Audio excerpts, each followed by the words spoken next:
দোলার বাঙালিয়ান রান্নাঘরে আপনাদেরকে স্বাগতম। আজকে আমি দুর্দান্ত একটি রেসিপি নিয়ে চলে আসলাম, কচুর লতি।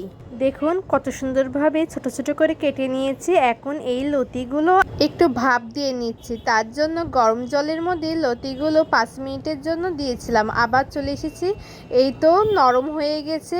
লতিগুলো ঝুড়িতে রেখে দিলাম যাতে গরম জলটা ঝরে যায়।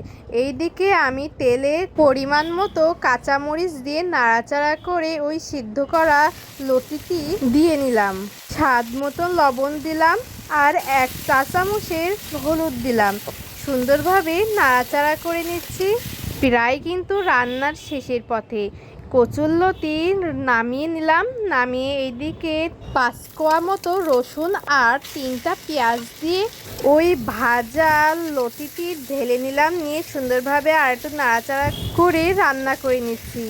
দেখুন তো কেমন হয়েছে, অনেক টেস্ট হয়েছে খেতে। আপনারা বাসায় একবার করে খেয়ে দেখতে পারেন আমার এই ভিডিওটি দেখে। কচুরলতি আমার খুব ভালো লাগে খেতে। আপনাদের কেমন লাগে অবশ্যই কিন্তু জানাবেন। আজকের মতন এই পর্যন্তই।